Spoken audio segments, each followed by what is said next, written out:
Today on the Geopolitical Pickle, it's my pleasure to have a guest and friend of mine, Ridvan Urcosta. He's an analyst at Geopolitical Futures and Strategy and Future, soon to have a PhD from the University of Warsaw Center for Strategic Studies.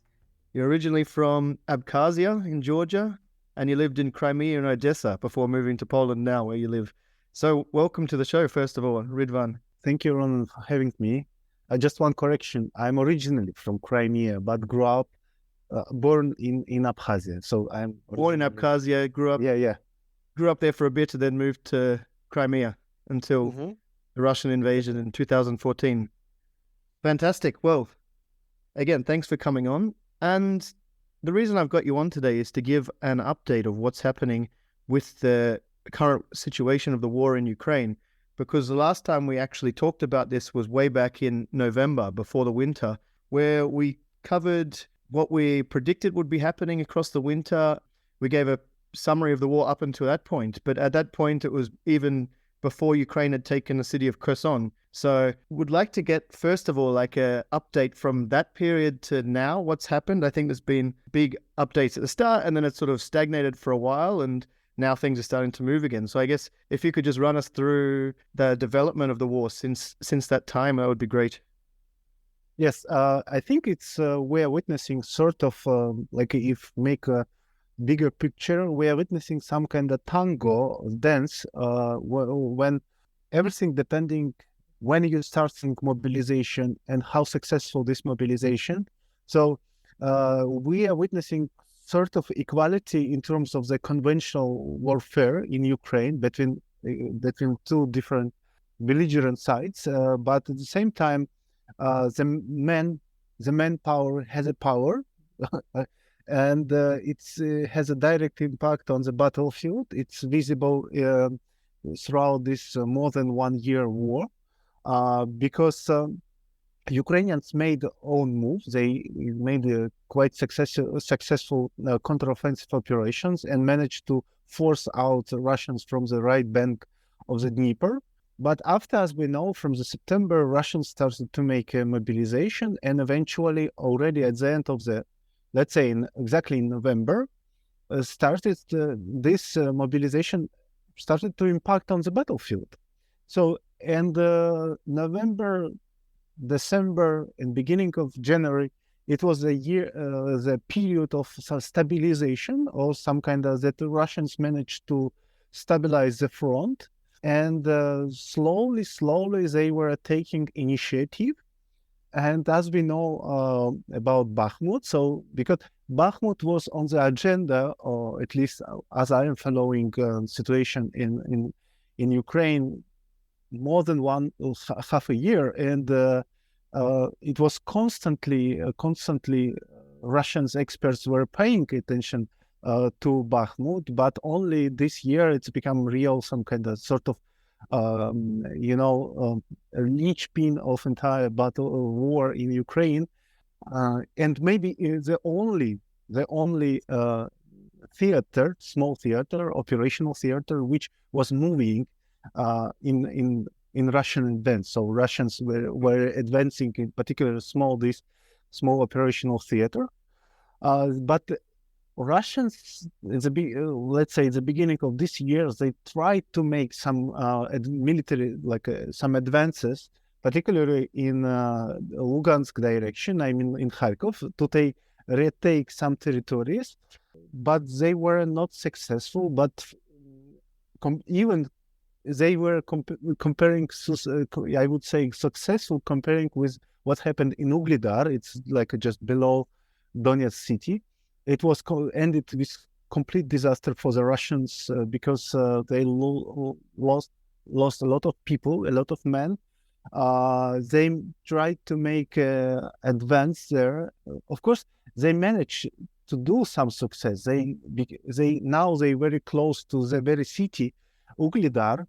Before they were not, but with huge losses, they made this advance, and they thought that eventually they're going to take a city, or at least to, circumvent it and surround. But they were defeated. It was, I would say, even humiliation, because I think everyone saw who is interested in the Ukraine war with the events in Ugledar, because it was like many Russian equipment was destroyed and men were lost. So after all, the commander who was responsible for this direction, Muradov, he was fired recently, by the way. So it is in Zaporozhye, was Russians tried to make some advances as well, but again, they failed. That's it. Rest of the major part of entire this discourse, I would say, the military discourse, is concentrated on Bakhmut. So everyone knows right now Prigozhin, even before, but now he's more like than he's like the central piece of entire Ukrainian war. Exactly. Okay, so I'll just start with as you said, the manpower has been where this war's being fought at the moment, with bodies just from both sides being sent into the fight. And for instance, Ukraine obviously had mobilization since the start of the war, but then Russia started the mobilization of reservists and previous armed forces. And then Wagner, as you said, have been involved heavily, and they actually got their forces, a lot of them from the prisons, which we know about from way back 6-9 months ago when they were getting their recruitment drive. So then how have these additional troops changed the battlefield, or is it actually not changed that much? Because, for instance, are the Russian troops that have come in through mobilization, are they inexperienced troops? How effective have they been? And then now we see another wave of mobilization undergoing in Russia with the new electronic drafting measures. And do you see that they will be very effective, these troops, or do they lack the training to be proper combat units? It is a very big discussion in terms of, because before beginning of this war, it was like a commonly accepted that the future wars, it's like a small effective special forces, small units who are penetrating, destroying everything, and so on and so on. But again, this war, this demonstrating that we are returning, or at least this maybe it's going to be last war of such level. But anyway, this war is demonstrating that it's last stage of or not last stage. Let's say this war is industrial level war. So it's demanding huge number of manpower. And one of the reasons, actually, I should to say this, because from the very beginning of war, some Russian experts were complaining that the density or concentration of Russian forces on the front line was not enough in order to cope the Ukrainian pressure, because the Ukrainians had a much more outnumbered, I would say, the Russians. So this is exactly what is happening in Ukraine. So in order to cope with this like a pressure of opposite side, you need to fit to any corner of your front line, in any meter, I would say, or any kilometer. That's why both sides required a lot of men. And I'm not excluding that it's going to be second wave of mobilization, even third wave of mobilization, if this war is going to be lasting for next year or 2 years or 3 years. So it would consume a lot of equipment, a lot of resources, and eventually a lot of men and maybe even women from both sides. So this is what actually is happening. But Ukrainian authorities, they explain that we have a mobilization, but it's a permanent mobilization. You know what is interesting? That in Russia I'm reading actually this book, quite interesting, and it is one of the Russian general. He developed a theory of permanent mobilization. So and it's required from the state constant mechanical, I would say, mechanical mobilization of all people throughout the prolonged war. So if war is going to be long, so you need to have a strategy or plan how to constantly mobilize own people. Yeah. and have them be effective, I guess, as well, because just having mobilization at one point is one thing, but actually having them as effective troops is another. Yes, but look, for instance, again, it is arguable position in my point of view. Why? Because if you have a front line where, for instance, in 1 square kilometer you have 10 Russian soldiers or 10 Ukrainian soldiers, but other side have 100 soldiers or 20 soldiers, 200. So it's make a difference, and doesn't matter how professional your soldiers. So, but at the same time, numbers can still win out, but, basically. Exactly. But at the same time, even in terms of the urban warfare, because what actually the main function, which is making, in my opinion, Wagner Group, they took on themselves responsibility that we are taking this urban area, which is ending in Slavyansk. We just need to take it into the map. It is big, quite big, large area of large urban area. So just look, after Bakhmut, we have a half of Bakhmut city, Chasov Yar. After Chasov Yar, Konstantinovka. After that, several other cities. And eventually it's ending with huge cities. The biggest one, which under Ukrainian control in Donbass, it's Slavyansk in Kramatorsk. So this war is going to be long. And I would say it's very specific urban war theater, which is quite different. And this, I just about mobilization. What are you saying? So partially, yes, it requires, it's the non-professional people.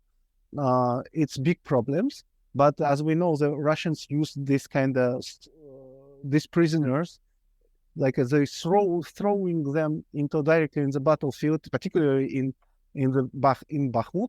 So in order to reveal Ukrainian positions, so they were successful. But Mobiks, these mobilized people, the Russians usually using in front lines which are more or less stable or calm. The professionals concentrated in about near advancing positions. Yes. From, let's say, from Ugledar to, let's say, Bakhmut, and eventually closer to Seversk region. Okay. Yeah. So I think we touched on this already a bit then about the current situation. A lot of the fighting has obviously been over Bakhmut for, as you said, months and months. Has been very slow progress made by Russia, and then in recent days we've seen Wagner saying that they lost ground to the Ukrainians because of lack of ammunition. We've seen these arguments internally within Russia between Wagner Group and the Ministry of Defense. Do you think that this could have some sort of decisive impact on the war going forward? Like, it's very strange to me that you have these two rival factions fighting on the same team almost, but Prigozhin we have calling out Shoigu, the defense minister of Russia, saying that he's useless and is causing their troops to be killed. Does this have the potential to disrupt the war effort from Russia, or maybe change the way that Wagner will operate within the Russian armed forces? Very, very tough question. I think maybe two days ago was one of the video in TikTok, by the way, Ukrainian soldier said, we made an advance. Or it was unclear.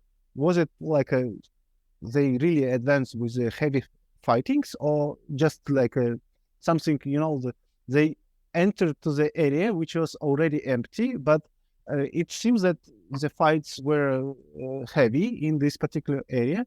So it was flanks of Bakhmut, what was complaining Prigozhin for a long period. It's like, if from my side, it's like a left southern flank of Prigozhin southern flank. So the advance was about, in depth, about 500 meters, but in length, it's about 2 kilometers. So it's quite huge for this small theater. It has importance. And this flank was under command of the Russian Ministry of Defense. So it's like a regular army. And yesterday I was reading a Russian explanation what actually happened. And happened what? So these units, regular units of Russian army, they didn't have a connection with the Wagner Group. So it was said that we tried to connect with the Wagner group. Wagner group tried to connect with us, but nobody eventually didn't manage to connect with units. And what happened? It is, I think, even on the tactical level, we are witnessing huge impact on inefficiency of Russian army. So at the same time, of course, it's visible that Wagner group is effective unit or effective force, or even army, I would say, because they act as a separate force. But at the same time, this make a bit, not a bit, but seriously humiliating, I would say, in political level, in military level, entire Russian army, what's happening.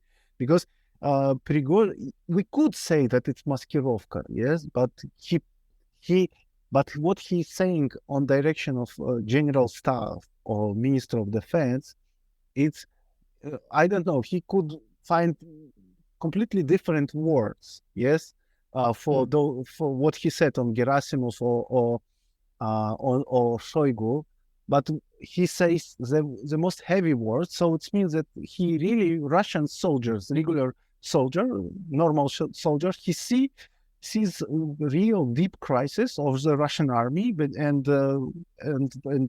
or between different forces of the Russian army. So it's definitely has a depressing impact on Russian army.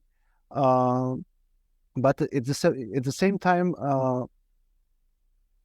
how it's impacting on, let's say, on the political level, we'll see. But in my opinion, we are witnessing sort of the Wagnerization, because Mezentsev, he was one of the deputy of Shoigu, but he was fired. And even before were gossips, because in Russian Telegram you can see a lot of gossips, and these gossips were saying that actually this is Prigozhin's man inside the Russian Ministry of Defense. So when he was fired, he immediately appeared in Bakhmut as one of the deputies of commander who is responsible for Bakhmut operation. So he's now working for Prigozhin, yes. So Prigozhin has a real power, it seems, and Putin is allowing to him to act like how he's acting, and Surovikin, it's at least according to Prigozhin, he says that he's his man, yes. So that's why I'm saying that eventually we could see that not even political crisis, but military political crisis within military system of Russia, and eventually it could end with Wagnerization. So Wagnerization, it's like when the Russian regular army could become sort of the big Wagner. For instance, when you read the Russian experts, even from the beginning of the war, they complained that a huge bureaucracy regarding everything. Even, for instance, if the Russian units, they noticing some activities, or Ukrainians units revealed themselves, yes, with serious sufficient number, they need to call to one general. After this one general calling to another, so it's huge bureaucracy line before someone is going to order fire on this direction, particularly. But Ukrainians quite more money, so they don't have such a bureaucracy. They're quite successful in terms of the reaction to the current events. So they don't have such long line. So yes, and that's why command and control system much better. But in Wagner Group, it's closer to Ukrainian system. I mean, like they don't have this same hierarchical, slow. Yes, exactly. Structure. So it's like as a company, which are just a business company. So they try. Please. Yeah, no, it's very interesting to see like the different things at play between the competition of the Russian armed forces and the Wagner, and as you say, the potential that dynamic could shift. And Wagner obviously has support from Putin because otherwise it wouldn't be allowed to go on in the Soviet Union. If this sort of thing was going against the Ministry of Defense, then there would be serious repercussions for the person talking about it, I think. One other thing that I really wanted to touch on was like how you think the European sentiment is towards the war, because we've seen Europe in general provide so much resources to Ukraine, and I think Ukraine wouldn't be able to sustain the war effort without that support from US and from Europe. And have you seen any shift? You're obviously in Poland, in the sentiment towards the war, or are people still very supportive of Ukraine? Because it's a very political question. I really avoiding. I rather concentrate on more, let's say, on the battlefield. Or geopolitical, like in Asia, yes, and in the East, than in what's happening around me directly, physically. So, but I can say that, for instance, I was checking this information recently, and it says that in majority of the countries still supporting and the continuation of support, military support of Ukraine, but they are not so absolute how they were at the beginning of war.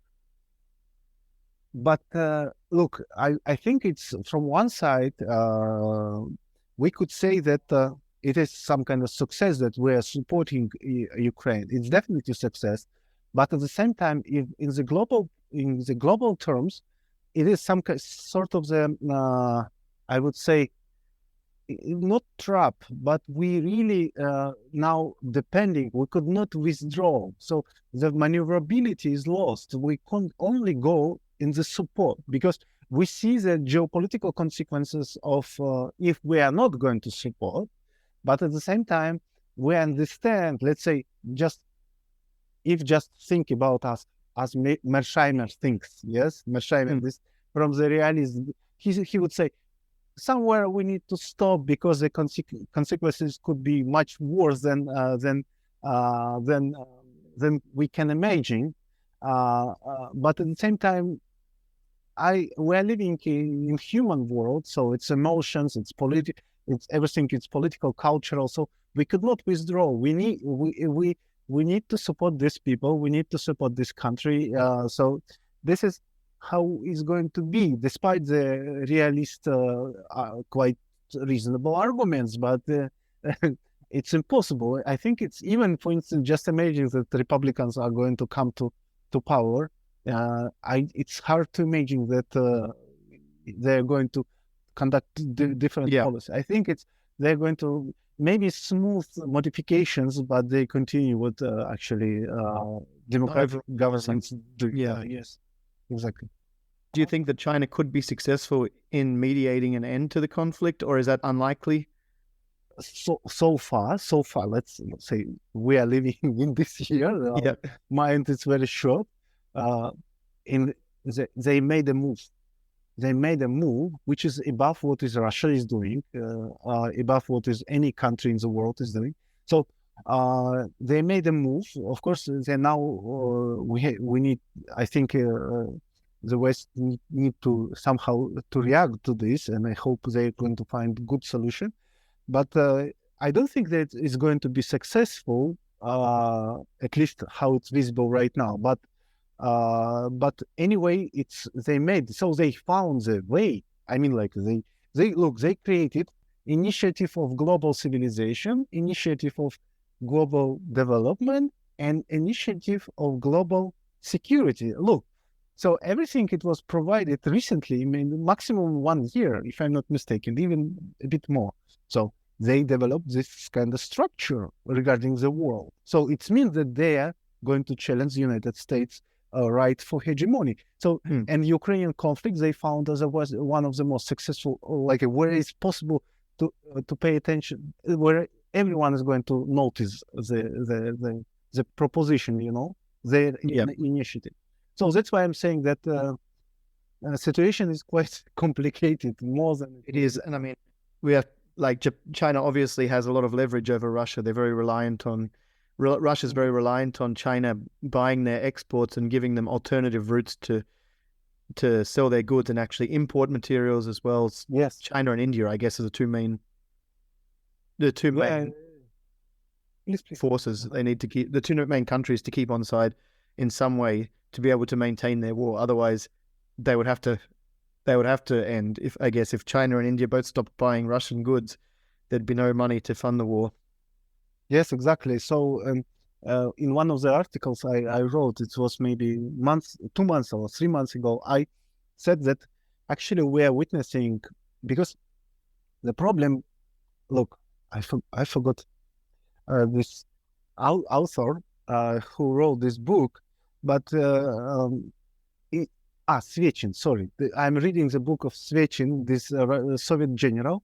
He wrote similar to Clausewitz's book regarding theory of war. And he said, look what happened during the Prussian-French war. He said that war was short, but at the same time, he providing evidences that in the 19th century, I mean this 1871, when this war happened, he said, look, if the French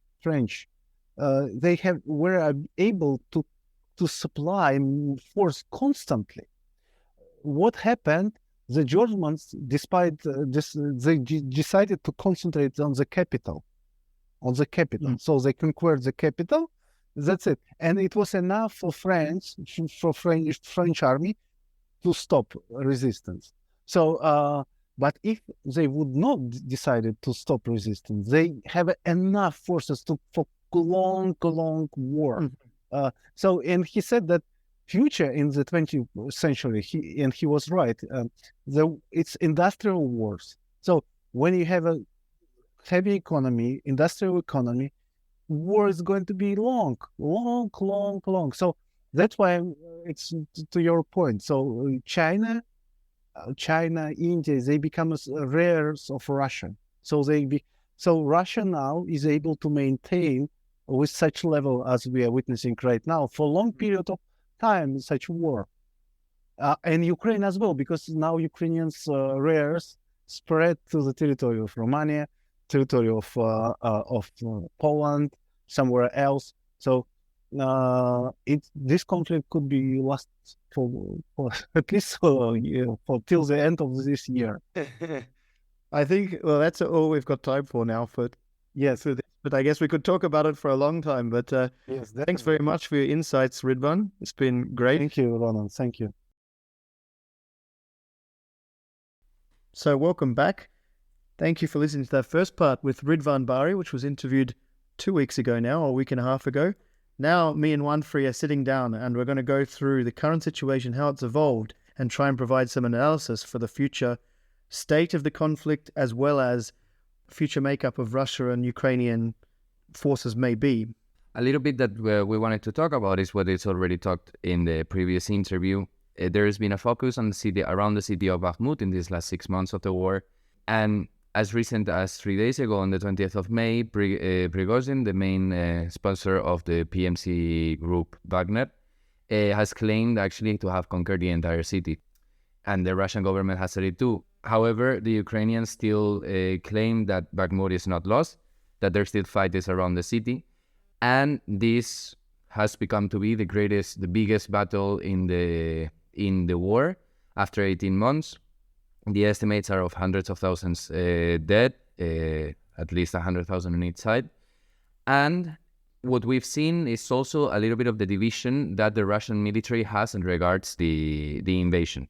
We've seen that Russia, apart from the military, relies on other divisions, not just Wagner Group, but also on the Kadyrov, or even divisions that are made up by companies owned by Russian oligarchs, such as Gazprom, which could lead in the future into a big problem, because when you have a fractioned military where the responsibility and the duty is not shared, and there's competition, as we've seen among the different groups, we might be seeing a problem there.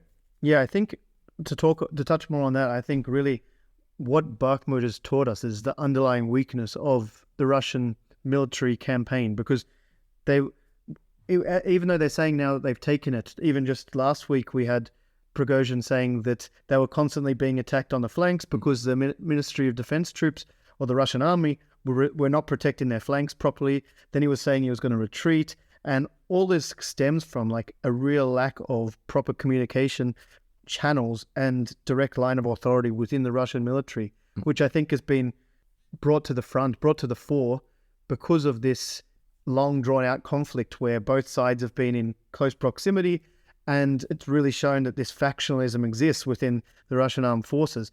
I think that Bakhmut actually sets a really bad example of the Russian military's quality, of its capacity, and its ability to keep fighting in the war from now on. Because, as you say, Prigozhin's got one side, then we've seen him arguing with Shoigu publicly, coming out and really aggressively... Shoigu going to the front, apparently staying a week in the front, but still like the messages were coming, so that was actually really weird. You know? Exactly. The whole thing is super strange, that they've had this real intense internal fighting within the two main Russian armed forces. As you said, there's also other factions that exist, Kadyrov and other oligarchy leaders, but they're the two main... The craziest part is the Gazprom divisions. When I read the first time about it, I was like, what? And like you say, now maybe Bakhmut's taken, but it's taken them over 6 months to take this one town, which has some strategic value, yes, but it's one of a string of towns which actually make up the transport route. And if it's true that the Russian force is still getting hampered on the flanks and losing a lot of troops, then it doesn't really seem sustainable to me that they keep coming down further and further without first shoring up those flanks. And like, this is going to become a super long drawn out conflict. Yes. Even more than it already has, because if you can only take one city in 6 months, yes, there's 5 more in a row after Bakhmut. Precisely, and there's even been talks. First of all, that Wagner will leave Bakhmut starting in the 25th of May and finishing the 1st of June to replenish its troops and so on. But there is also talk on like those troops actually being used now in Sudan or being sent to Sudan. I saw this. There may be less of manpower to be used by Wagner experience. Exactly. The report was saying that a lot of the experienced generals, obviously a lot of the Wagner troops are from the prisons and things like that, and they have no real combat experience, and they've been trained by these experienced Wagner guys. Thrown into the exactly. Into the Whereas these more experienced guys have been doing the training, and they might actually be being sent now to other conflicts which are more profitable probably for Wagner and less risk, I would say. What we can mention about this is that according to the estimates of Western intelligence, particularly the British intelligence, until January 2023, there were around 200,000 killed or wounded or prisoners made out of Russian troops. And from January till now, May, there's another 100,000. Again, these are estimates, and we don't have estimates that good of the Ukrainian side. But we can think about something similar. Talking a little bit about the capacity of each of them, Ukraine still will maintain martial law and general mobilization until August 18th.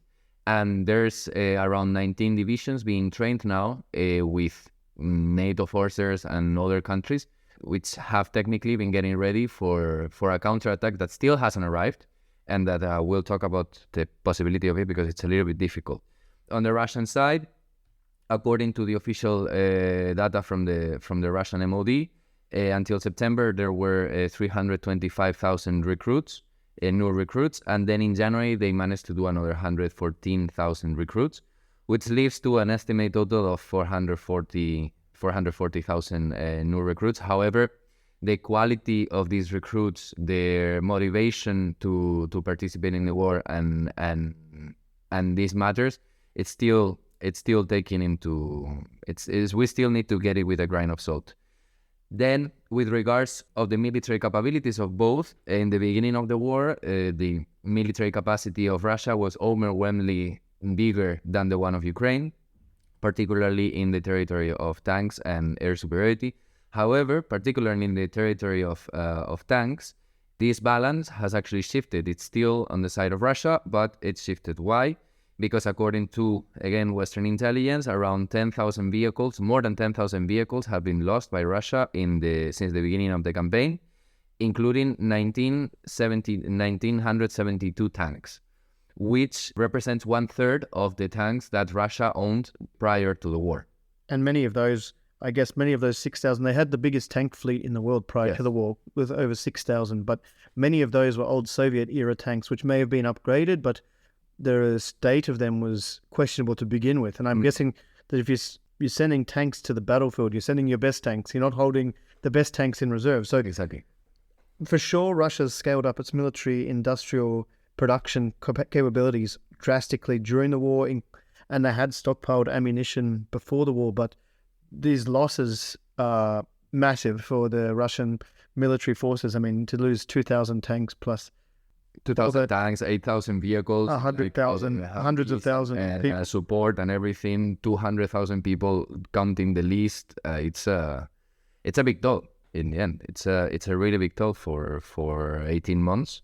16 months. I would just say quickly then, what do you think? Do you think that could come back to become a internal issue in Russia, where there's a possibility that the war could be ended because of an internal push against the war? We see just news today even about some. Let me just finish 1 second with the tanks part, with the equipment, and we go with that because I really think it's interesting, that precisely because of what we've seen today.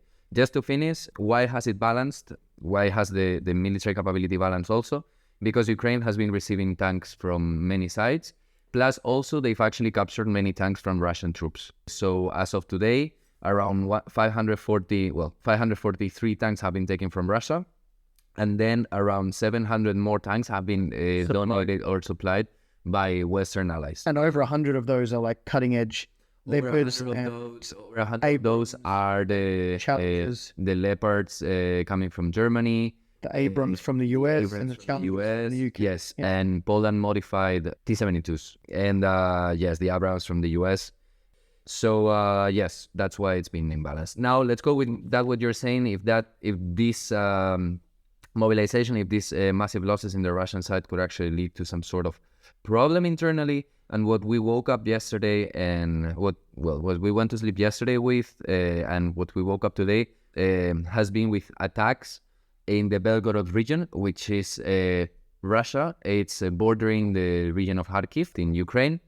And these attacks have been allegedly made by some Russian separatist groups. Yes. Russian Ukraine supporting Russian precisely people in that region. There's two of them. There's one that is the Liberty of Russia Legion, which is an Ukraine-based Russian operative, and the other one is a Russian volunteer corps, which have actually been involved previously in insurgency in these areas in Russia.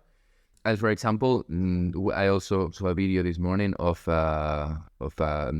flying balloons with a Russian blue, white, and blue flag over Moscow. So there's signs of like a potential groups of people that may be, for their reasons, either they're against the war, or they are against the mobilization, or they are against the resources put into the mobilization, but they are clearly not in line with the government. And in my opinion, we could see this happening more often if the mobilization starts again, if the mobilization continues. Yeah, because in the end, it's really easy to call for a mobilization and everything when you're still in your house chilling in Moscow. But if they start calling people that are outside from the reserves, although the estimated mobilization capacity of Russia of active and inactive effectives is of around 1 million people. That's if they all come. So, but I still think it would be something that little by little could actually be a problem for Russia, and it would make them divert resources from the front. It would make them having to maybe even apply a more strict policy within the country, which may backfire. Yeah, I agree. I think like if we look at the internal situation in Russia, the polling still says the war has a vast majority of support. And I think that's definitely is due to the propaganda and everything that's perpetrated within the country. You have very little access to external sources of information, and that sort of propaganda is hard to break. But then you see these acts basically of counter or insurrection maybe against the government. Yes, exactly. How they've captured armored vehicles, they've captured and they've attacked we had trees. And then secondly, like we had the drone attack on the Kremlin. I mean, it wasn't really attack. We don't really know who was behind that. I don't believe that would have been perpetrated by US and also by the Ukraine. I think it was not sophisticated enough to be perpetrated by one of those state operatives. So it most likely, in my opinion, came from an internal. Yeah, or even the attacks in Crimea, for example, in Sevastopol, like Ukraine hasn't really claimed them. So there is still the possibility of having been, because these drone attacks cannot really like come, I mean, they can come from Ukraine, but it would be surprising that the Russian air defense and everything would not see them until they reach oil tankers, as it happened some weeks ago. So we may see that might be a point in what you're saying. So then I think there is potential then for a sort of an end to the war, maybe bring Russia to the negotiating table because of these internal pressures. And also, I mean, Russia's going to be faced with a huge internal demographic problem now for the next few decades. They've really caused this problem massively. They already were going through a big demographic problem where people from the rural regions, such as Siberia, such as these peripheral regions in Russia, had a huge lack of young people. And that's where all these conscripts are coming from, yes. Like you said. So if the more that drags on, the more that they get sent to the front line, the more of them are killed. You end up with these peripheral regions like Siberia, like Chechnya, where you're going to have this massive demographic problem that's going to get worse and worse and worse. And so this is going to affect the Russian economy for years to come, regardless of the outcome of the war now. I think they've gone on for so long, they've lost so much troops in the war that they're going to be really hampered for years to come in terms of demography. It's also, I mean, even though we're saying this, it's also good to note that because we lack the official numbers from Ukraine, we also cannot grasp exactly the impact that Bakhmut has had, for example, for a counteroffensive, or that it's having in the population because of the martial law. There are also restrictions in messaging and everything. So what we see from here is a more united Ukraine that it might be, or at least not. We don't see those saboteurs happening in Ukraine from Ukrainians to the Ukrainian government. So we can see a little bit more unity there. But it is also left to see, especially this summer, before September, October, November comes, how will Ukraine be able to come back, if they come back, to counterattack, if they counterattack, to regain territory, maybe to settle territory. That is something that is still to be seen. And now a little bit going out of the main battlefront and how it's been developed, let's talk a little bit about how it's impacted in these last months in the region. We've seen from the west to Ukraine a scale up of military aid. Germany accepted sending tanks. Poland keeps on sending a lot of tanks. Still, per capita, Poland and the Baltic states are the highest contributors per capita. Makes sense. Which makes sense because they're scared. The United States has just added some more military budget to the already $30 billion that they've given to Ukraine. And we're also seeing a couple sparks of anti-Russian sentiment in regions or in countries that are close either culturally or physically to the conflict.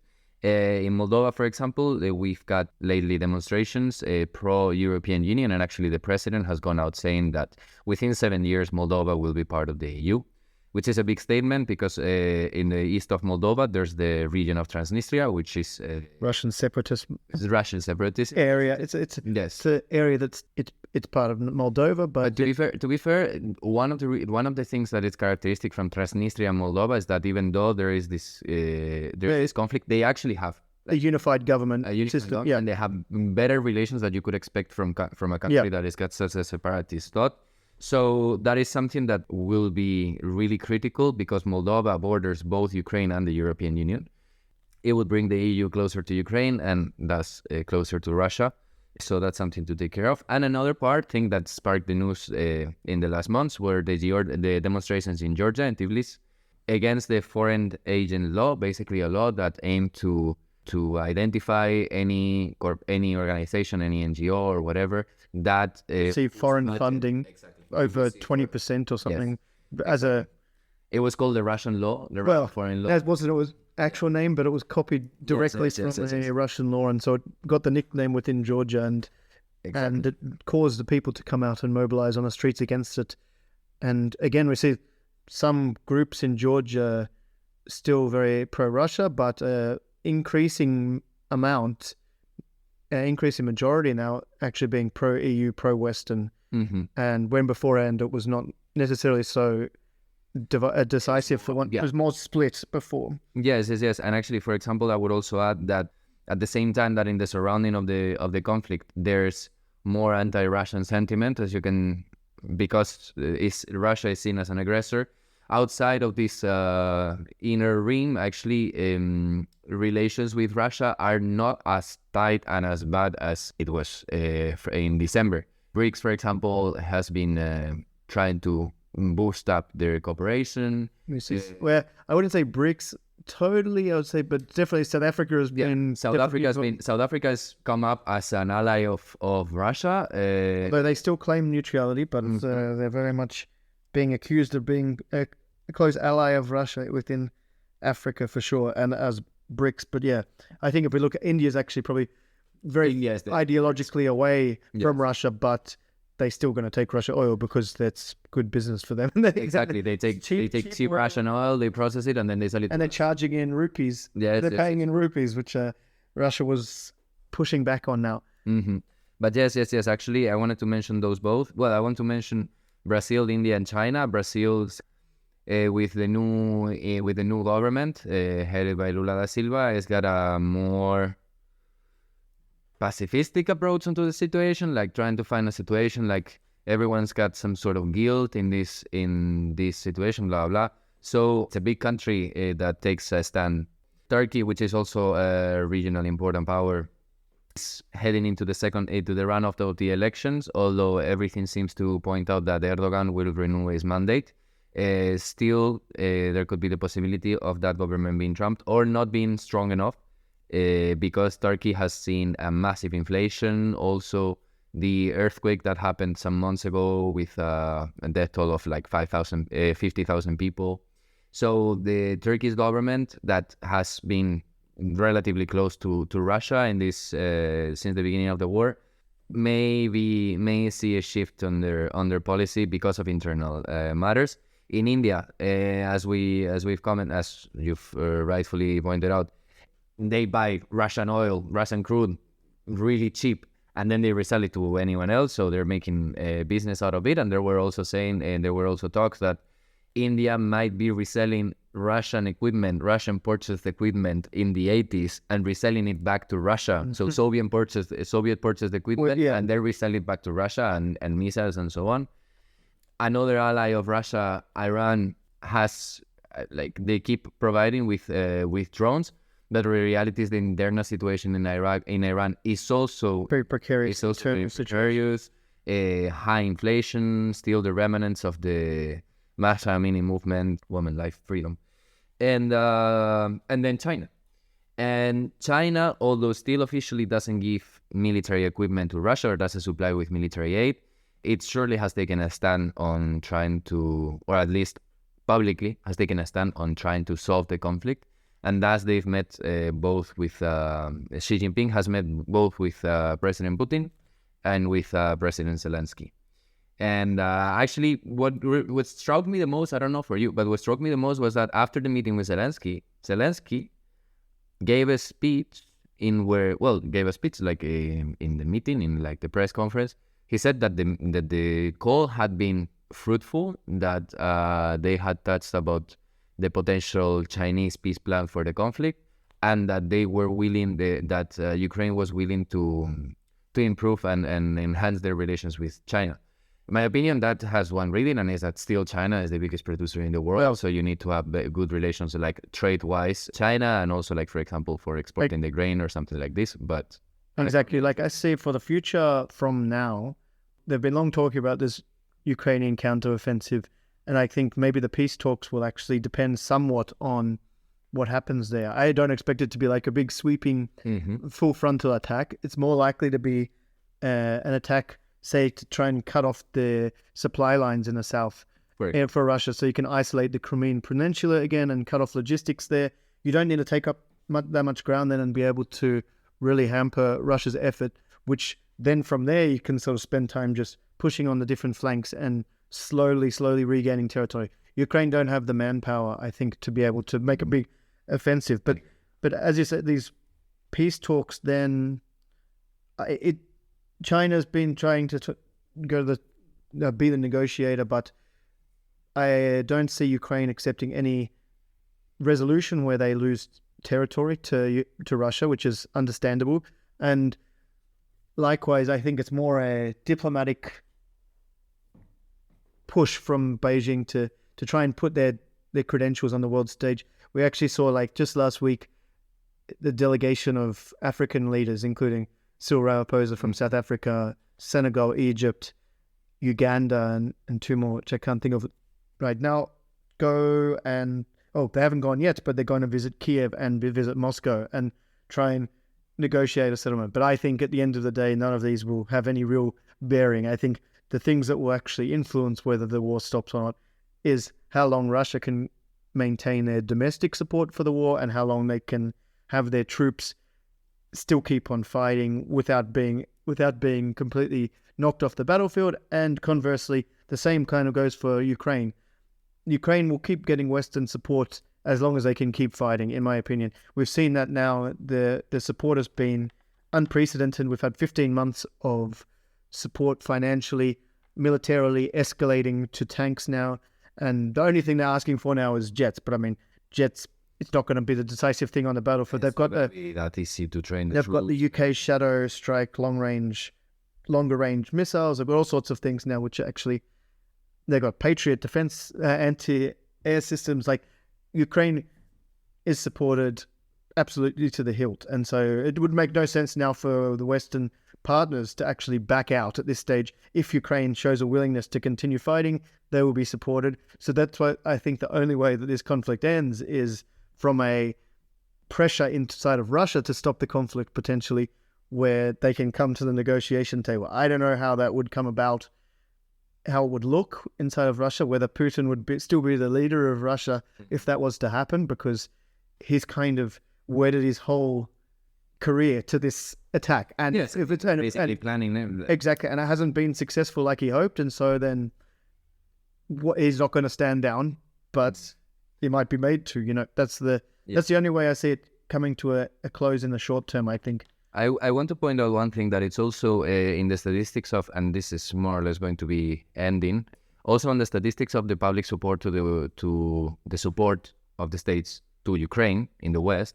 For example, that is actually interesting. It's lowered. It came from around an 80, 85%, 90% when the war started.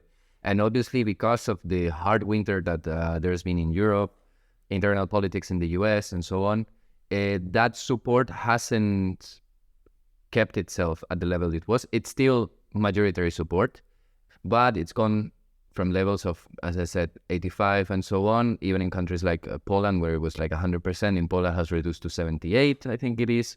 And in Western countries, we may see a reduction of this support, which doesn't necessarily have to entail that the states themselves will reduce the support to Ukraine, because in this sense, I believe that geopolitics go over the will of the peoples of the country, unless it's massively against.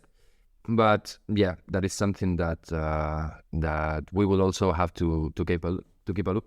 And I agree with you. I mean, looking a little bit forward in the future, I don't see the conflict ending I don't see the conflict ending in a situation where Ukraine loses territory, and especially, I think the next the next months until winter should be decisive, because here is where, in my opinion, we're gonna see the real potential of the Russian military of the new conscripts to resist or to attack. And if there is not that capacity, in my opinion, there's three possibilities. One is that Ukraine actually does that counteroffensive that they've been talking about, and as you say, they cut off Crimea, or they cut off strategic positions and then try to take over slower. The second is that the Russian military is not good enough to go forward, but it's also enough to maintain itself in the fortified places that they've been fortifying for this last 6-7 months. And the third one is that there is actually a problem internally within the military in Russia, and it collapses at one point, or they start having a more internal problem. But the conflict, in my opinion, unfortunately, will still be there. That's the biggest thing to watch for me, I think, just how the internal politics play out in Russia, whether we see Prigozhin take even more space away from the Minister of Defense, Sergei Shoigu, because at the moment they're like two Minister of Defenses effectively, and you can't really have two Minister of Defenses when you're having a war. So that's the internal struggle that will be interesting to see how it plays out. And I think, I don't think it would necessarily be decisive for the war, but I think, decisive for Russia's internal makeup at the end of the war. Yeah. Okay, well, this has been our roundup of the situation in Ukraine. As you remember, we did the one in December, and now this one in May, just before summer. Let us know if you liked it, and as always, we'll see you in the next episode of the Geopolitical Pickle.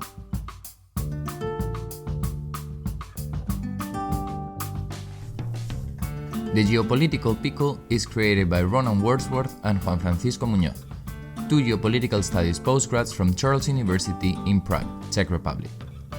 Follow us on Instagram at The Geopolitical Pickle or Twitter at The Geopickle for more content, and follow us on every podcast platform.